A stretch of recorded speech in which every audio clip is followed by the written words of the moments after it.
Eh, vous trouvez pas qu'il manque un petit truc par là devant? Non? Genre un compteur GPS? Et ouais, là il n'y a plus de compteur sur le vélo parce que l'autre jour, le support sur lequel je l'avais installé s'est malencontreusement démonté tout seul. C'était un support de la marque Stutz, vous savez, qui fait des très très bonnes lampes frontales. Mais alors leur support GPS, il est pas fou quoi, les vis se barrent. Ok, j'aurais dû mettre du frein filet, mais j'avais bien resserré, ça bougeait plus. Enfin bref, mon compteur est tombé.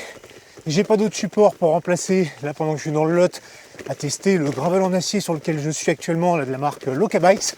Et donc je roule sans compteur. Et quelque part, c'est pas mal.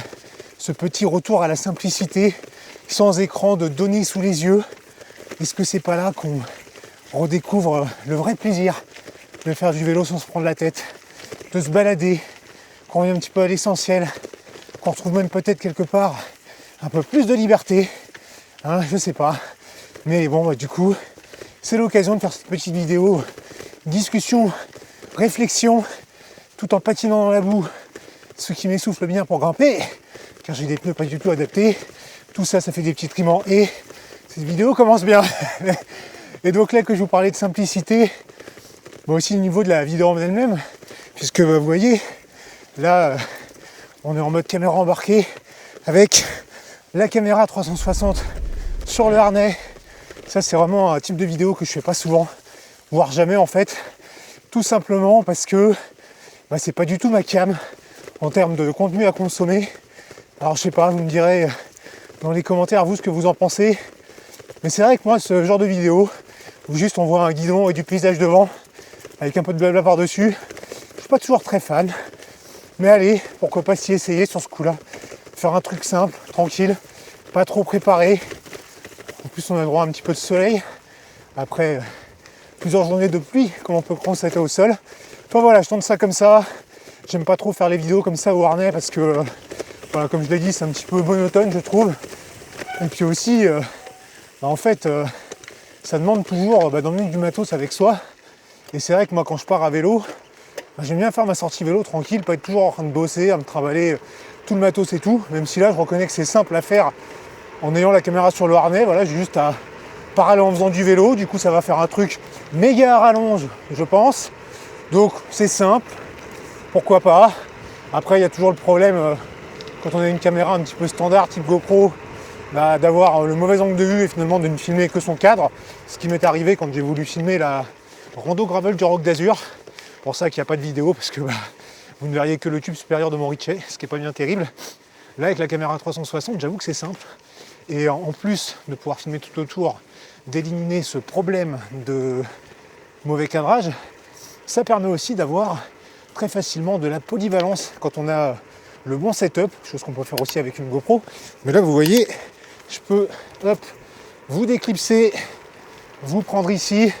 Il y a une petite accroche rapide qui se trouve sur le harnais et si besoin, alors je peux pas le faire en live comme je sais pas trop pédaler sans les mains, mais j'ai ici la perche avec la même fixation rapide, ce qui peut permettre de varier les prises de vue.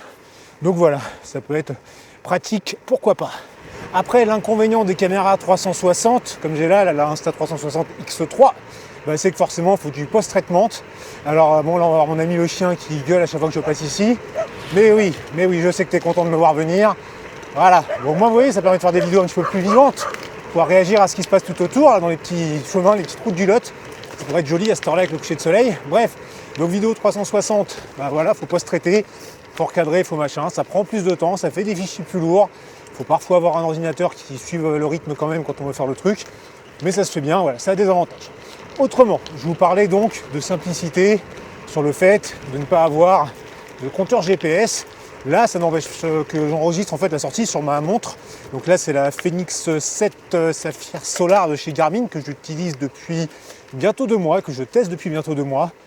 Franchement, elle est pas mal du tout.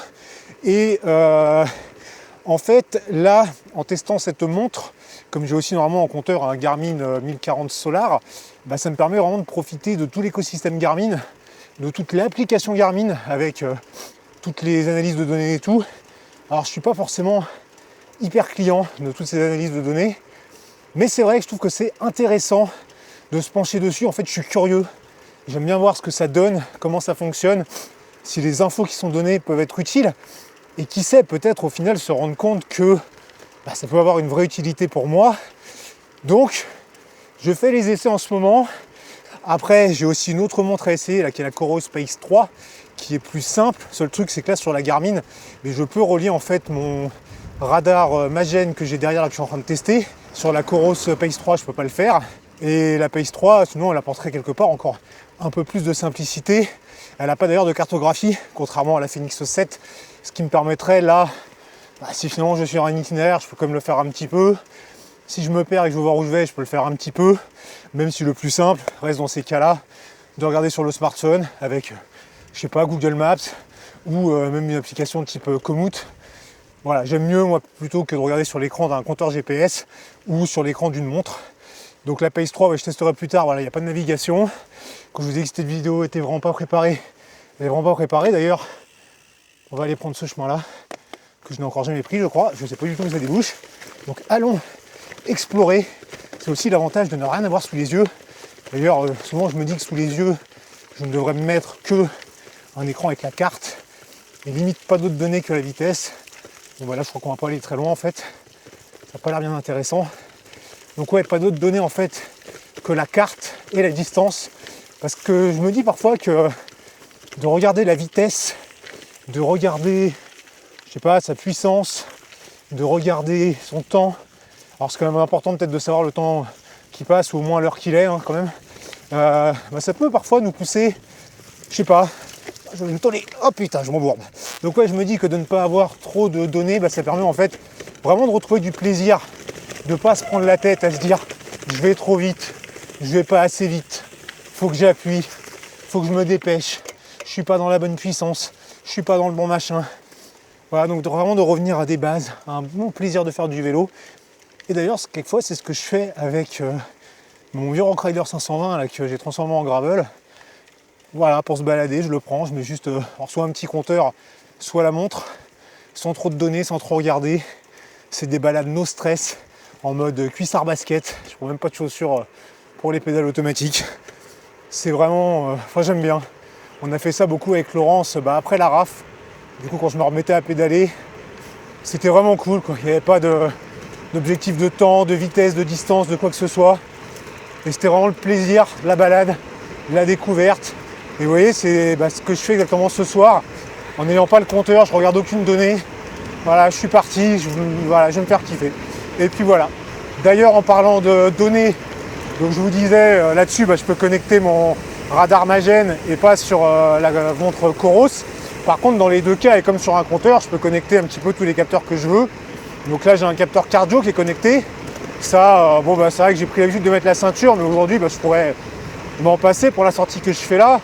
Après, d'ailleurs, d'avoir trop de capteurs, est-ce que vraiment c'est nécessaire tout le temps? Maintenant, je suis le premier à apprécier d'avoir un capteur de puissance, parce que je commence à bien comprendre comment m'en servir, à quoi ça peut me servir. Mais c'est vrai qu'il y a plein de sorties comme aujourd'hui, au final, vraiment on s'en fout de la puissance, de la cadence, de tout ce qu'on veut. Faisons du vélo, faisons-nous plaisir. On n'est pas obligé de toujours être dans ce mode puissance, performance, machin, analyse. Je sais pas, voilà, c'est la petite réflexion du jour. On pourra en discuter dans les commentaires. Et puis je peux enchaîner aussi sur les compteurs GPS justement. Parce que souvent on me demande est-ce que ce compteur-là il est mieux qu'un autre? Qu'est-ce que je dois acheter? Tout ça. Honnêtement, que ce soit pour les compteurs ou même les montres, je pense qu'on est à une époque où il n'y a pas spécialement de mauvais matériel. Tous les trucs sont bien. Ah oui, si je pars par là, je crois qu'il y a un chien qui va me bouffer. Je sais plus. C'est là déjà l'autre fois que je me suis bouffé. On verra. Donc ouais, je me dis qu'il n'y a pas spécialement de mauvais matériel. Prenez un compteur qui correspond à vos attentes. Ça va beaucoup jouer, je pense, sur l'autonomie par exemple. C'est vrai que moi j'ai le Edge 1040 qui a une autonomie assez folle, qui est pas mal niveau carto, même si par exemple pour la carto et la navigation, je préfère le Hammerhead Karoo 2, mais qui lui est un peu dans les choux niveau autonomie. J'ai testé aussi le Sigma Rox 12.1 Evo, il y a la vidéo sur la chaîne. Ça marche très bien aussi, même si l'autonomie elle est un petit peu en retrait. J'ai testé les Suzuki GP Sport qui coûtent beaucoup moins cher, mais qui proposent plein de fonctions. Vraiment, l'essentiel, c'est simple, c'est efficace. Ça peut suffire à beaucoup de personnes. En plus, l'autonomie est bonne, donc tout dépend de ce que vous voulez faire.